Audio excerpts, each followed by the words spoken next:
الحمدللہ وکفا وسلام علی عبادہ الذین اصطفا اما بعد فاعوذ باللہ من الشیطان الرجیم بسم اللہ الرحمن الرحیم وتوبوا الی اللہ جمیعا ایھا المؤمنون لعلکم تفلحون سبحانک لا علم لنا الا ما علمتنا انک انت العلیم الحکیم رب اشرح لی صدری ویسر لی امری واحلل عقدۃ من لسانی یفقہوا قولی ان اللہ وملائکتہ یصلون علی النبی یا ایھا الذین آمنوا صلوا علیہ وسلموا تسلیما الصلاۃ والسلام علیک یا سیدی یا رسول اللہ وعلی آلک واصحابک یا حبیب اللہ الصلاۃ والسلام علیک یا سیدی یا رسول اللہ وعلی آلک واصحابک یا حبیب اللہ۔ تمام حمدوں کے لائق، تمام بزرگیوں کے لائق اللہ تعالیٰ وحدہ لا شریک کی ذات مبارکہ ہے، جو ذات تمام کائنات کی خالق، تمام کائنات کی مالک اور تمام کائنات کی رازق ہے۔ ہزارہ درود اسلام کے نذرانے، صلاۃ والسلام کے تحفے آقا انعامدار مدنی تاجدار سید المرسلین خاتم النبیین انیس الغریبین رحمت للعالمین کی بارگاہ میں حضرات محترم، ہمارا موضوع توبہ کا چل رہا تھا۔ اللہ تعالیٰ کا فرمان عالی شان ہے، تم سب اللہ کی طرف توبہ کرو۔ اللہ کا حکم ہے توبہ کرو اے مومنو تاکہ تم کامیاب ہو جاؤ۔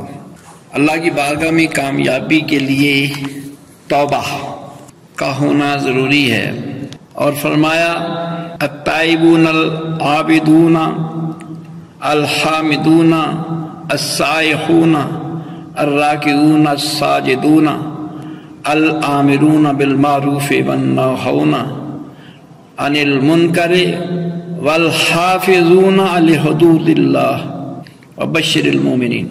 فرمایا توبہ کرنے والے، عبادت کرنے والے، تعریف کرنے والے، اللہ کی حمد و ثنا بیان کرنے والے، روزہ رکھنے والے، رکوع کرنے والے اور نیکی کا حکم دینے والے اور برائی سے روکنے والے اور اللہ کی حدوں کی حفاظت کرنے والے، جن کے اندر یہ خوبیاں ہیں، اللہ تعالیٰ فرماتا ہے آپ ان مومنوں کو خوشخبری سنا دیجیے جو توبہ کرنے والے، گناہوں سے توبہ کرے اور پھر اللہ کی عبادت کرتے ہیں، روزہ بھی رکھتے ہیں، نمازیں بھی پڑھتے ہیں، نیکی کا حکم بھی دیتے ہیں اور برائی سے روکتے بھی ہیں، اور اللہ کی حدوں کی حفاظت کرتے ہیں۔ اللہ کی حدود، یہ کام کرنا ہے، یہ نہیں کرنا، یہ کرنا ہے، یہ نہیں کرنا۔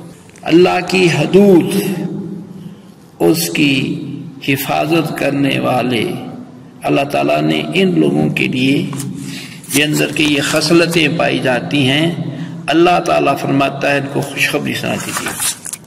مسئلہ یہ چل رہا تھا، ایک بندہ توبہ کر رہا ہے، یا اللہ میری توبہ، یا اللہ میری توبہ،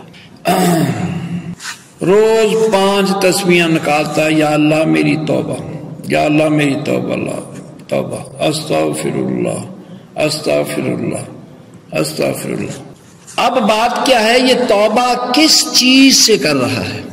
اس نے کیا گناہ کیا، کس گناہ کا ارتکاب کیا ہے، یہ کس چیز سے توبہ کر رہا ہے؟ یہ کھلے ہی کہہ رہے یا اللہ میری توبہ، یا اللہ میری توبہ، توبہ بھی کیے جا رہا ہے اور پھر کام بھی وہی کر رہا ہے، پھر بھی غلط کام کر، توبہ کرنے کے باوجود کام پھر وہی کر رہا ہے، پھر گناہوں میں ملوث ہے، تو یہ توبہ صحیح نہیں ہے۔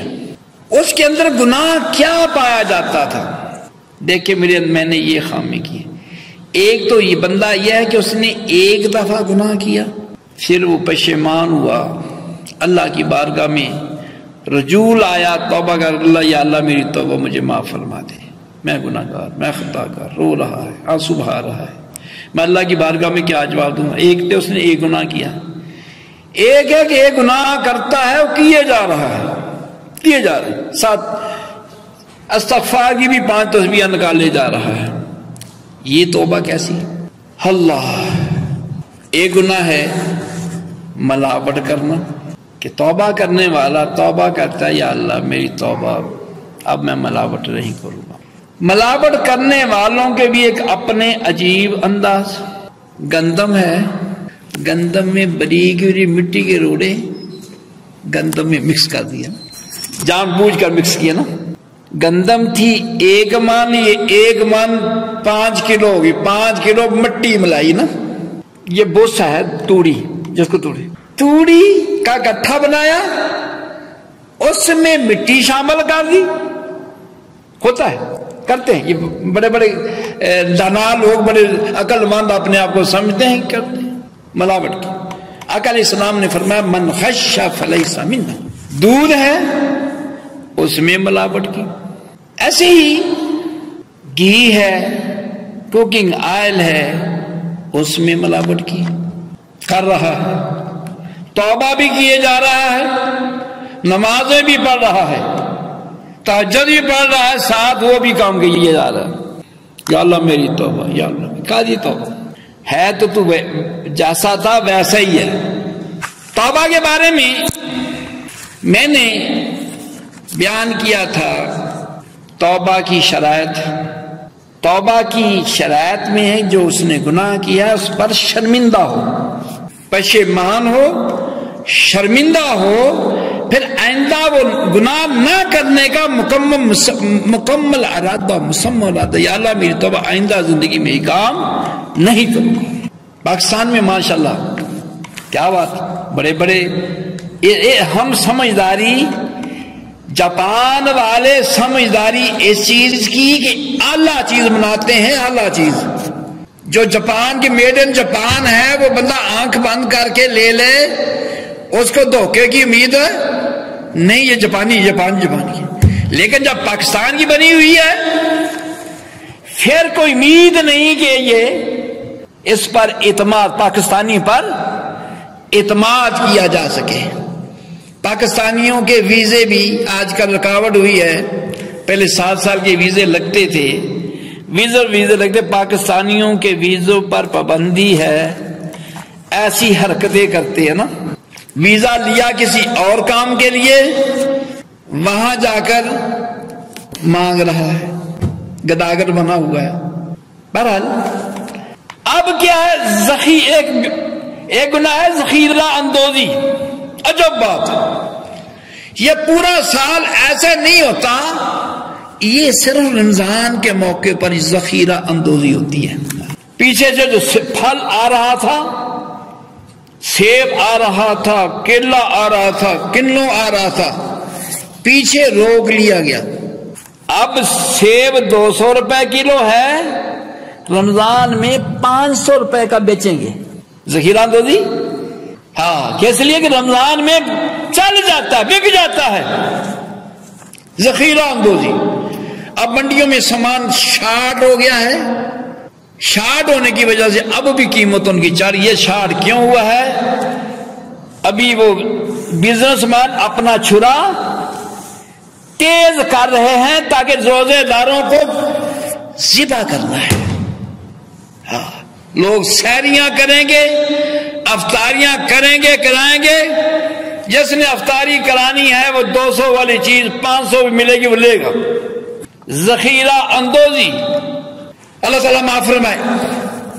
یہ صرف نہ جانے ہمارے اوپر یہ لعنت کیوں آ گئی ہے. رمضان المبارک کا مہینہ، برکتوں والا مہینہ، بخششوں والا مہینہ، دوزخ سے نجات والا مہینہ، لیکن ہے یہ مسلمان کر کیا رہا ہے؟ کمائی کیسے کر رہا ہے؟ ذخیرہ اندوزی. رمضان شریف کے مہینے میں چیزیں مہنگی میں کرنے کے لیے مہنگی دیں گے، لوگ لیں گے. اب یہ توبہ کرنے والا کس ذخیرہ اندوزی سے توبہ کی؟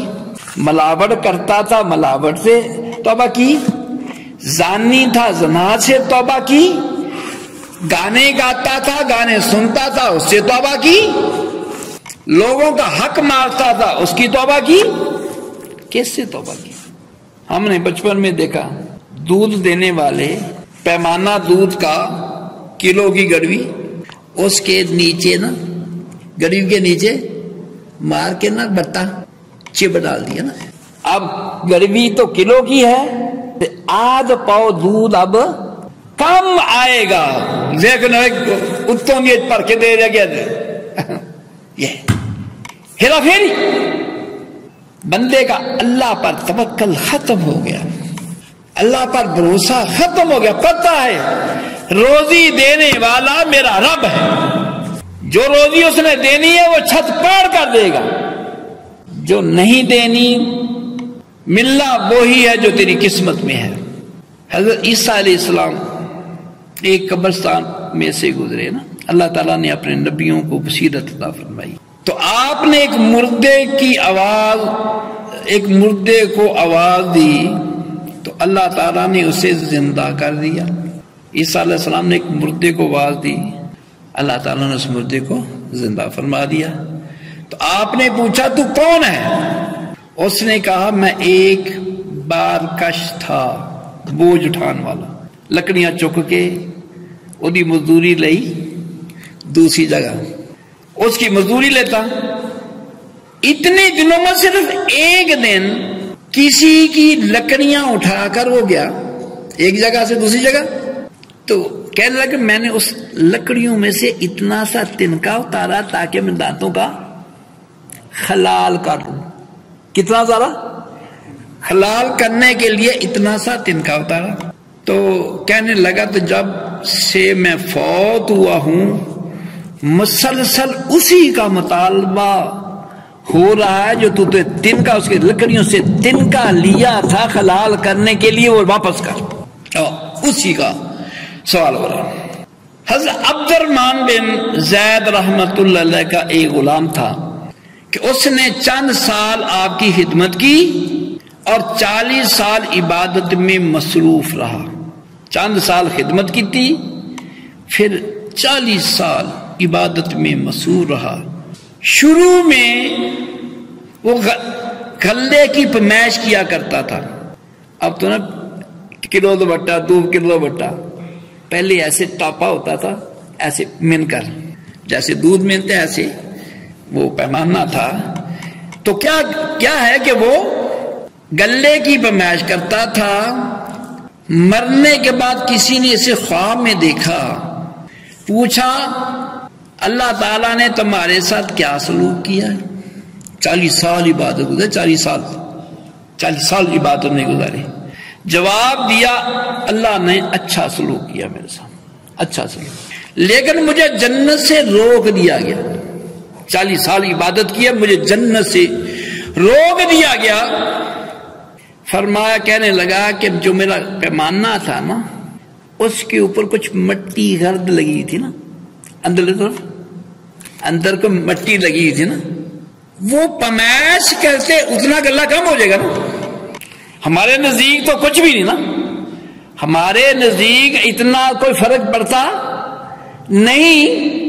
تو کیا ہے کہ اندر مٹی لگی ہوئی تھی، اتنا غلے کا یہ ایک ماشا بھی شاید بنے کہ نہ بنے، یہ مقدار ایک ماشا کی بھی بنے گی کہ اس بنا تیری پیمائش میں یہ فرق تھا، اس لیے جنت سے روک دیا گیا.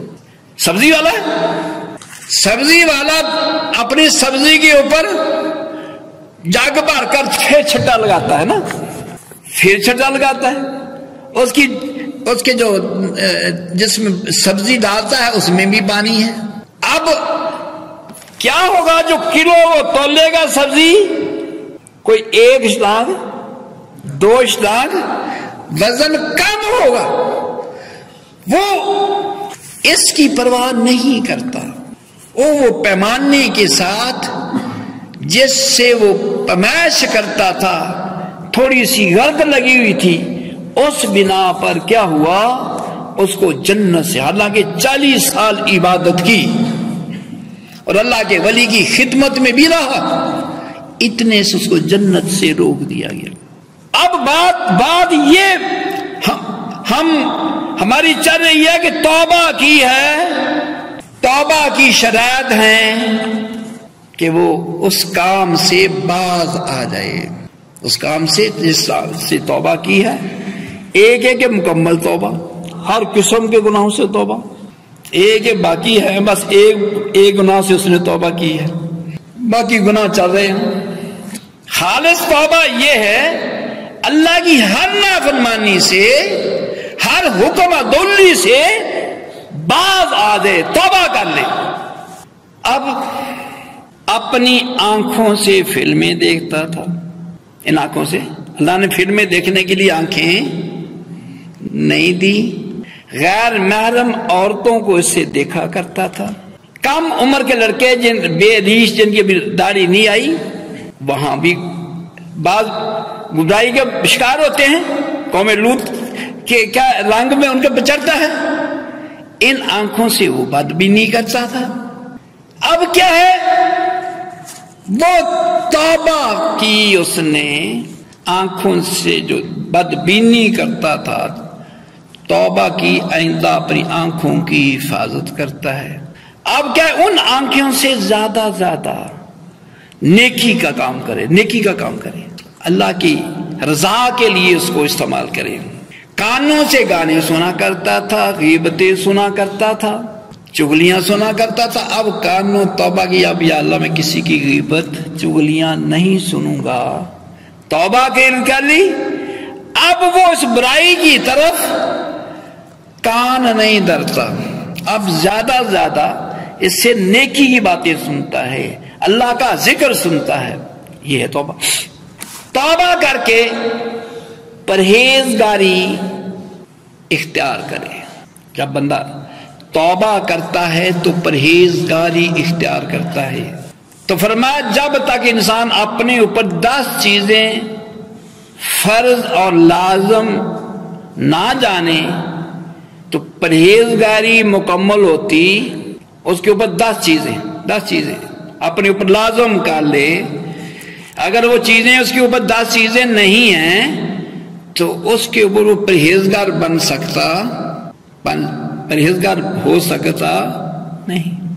پہلی یہ کہ زبان کو غیبت سے محفوظ رکھنا، غیبت سے، بیہودہ گفتگو سے، گالی گلوچ سے، اس سے محفوظ اگر اپنی طرف سے وہ پرہیزگار بنا ہوا ہے، لیکن غیبتیں کیے جا رہا ہے، چغلیاں کی جا رہا ہے، بد گوئی بری باتیں کیے جا رہا ہے، گالی گلوچ دے رہا ہے، تو یہ اپنی زبان کو کنٹرول کیے بغیر پرہیزگار ہو سکتا۔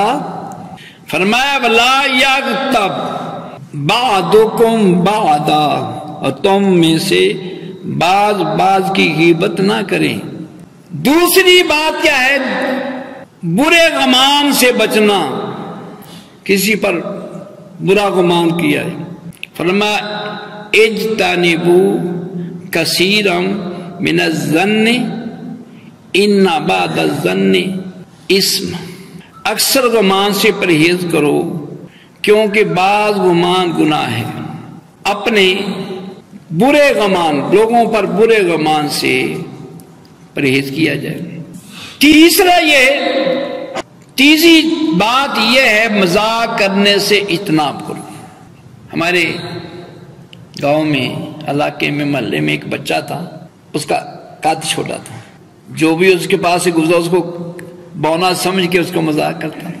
بھی اللہ کا کام ہے، اس نے اس کو کیسا بنایا ہے، اس کا مذاق نہ کیا جائے۔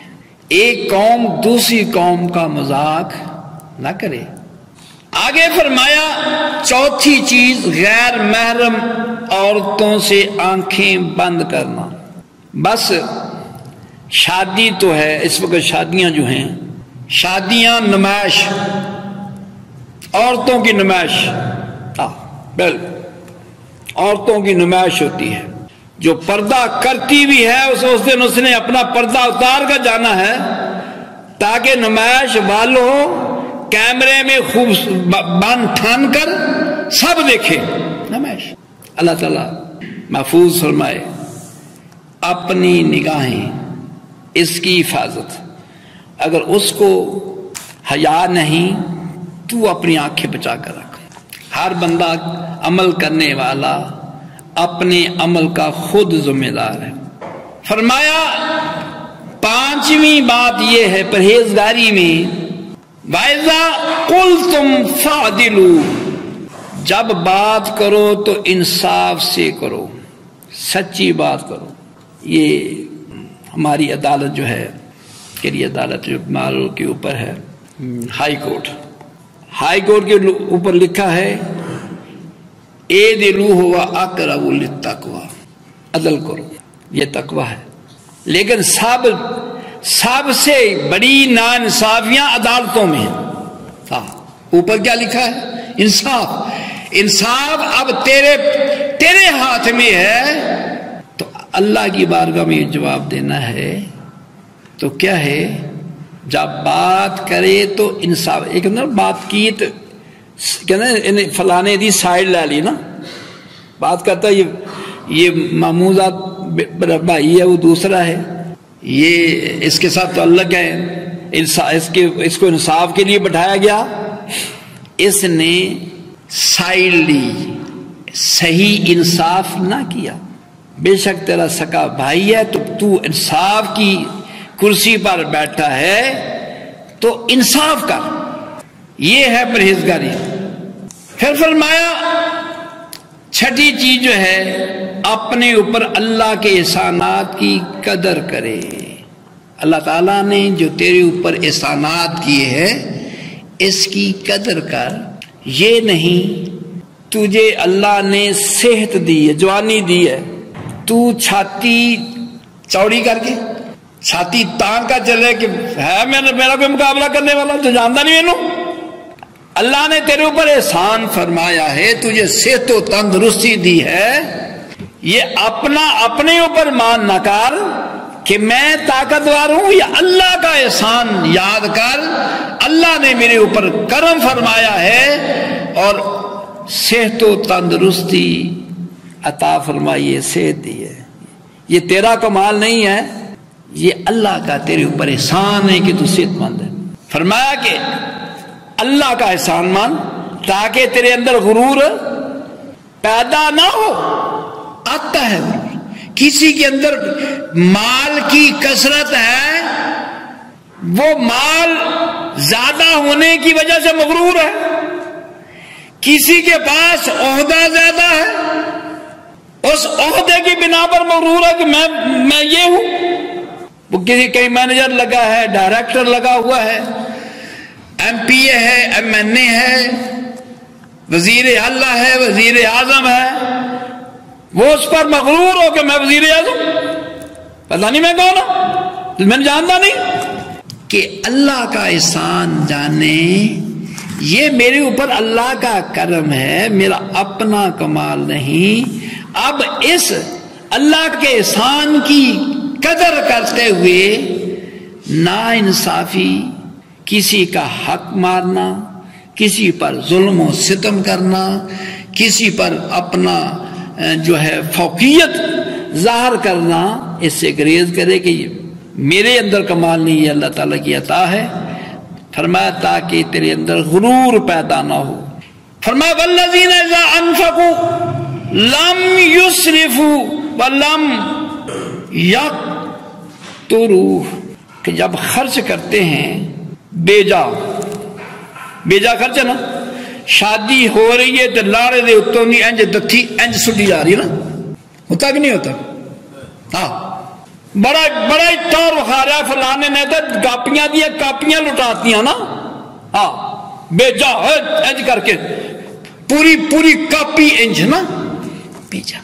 باجے بج رہے ہیں، باجے والے کو پیسے دینے کا کوئی حق شیطانی کام کر رہا ہے، اس کو کس غرض سے پیسے دے رہا ہے؟ پیسے دے رہا باجے والے دے رہا، پانڈے لگے نے پانڈے نو دے رہا نا۔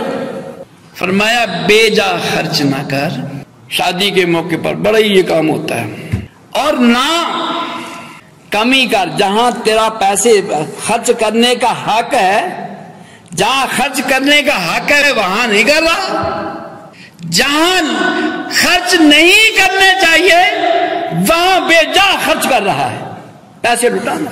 اب تو محفل نعت میں بھی تماشا بن گیا، تماشا، سامنے کیمرے لگے ہوئے ہیں، یہ نوٹ کیمرے کی طرف منہ ہے، یہ ناز خان کیا ان پیسوں کو کرے گا؟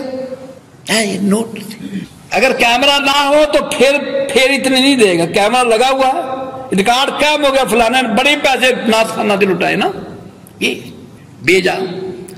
اللہ تعالیٰ ہم سب کو عمل کی توفیق نصیب فرمائے۔ تو یہ ہے پرہیزگاری، جہاں خرچ کرنا ہے وہاں نہیں کر رہا، جہاں خرچ نہیں کرنا وہاں بے تکا خرچ کر رہا ہے۔ وہ پیسے جو نجائز رستے پر خرچ ہوئے، قیامت والے دن ان پیسوں سے اس کے جسم کو داغا جائے گا۔ اللہ تعالیٰ ہمیں اپنی اور اپنے پیارے محبوب صلی اللہ علیہ وسلم کی سچی اطاعت کی توفیق نصیب فرمائے۔ وبعد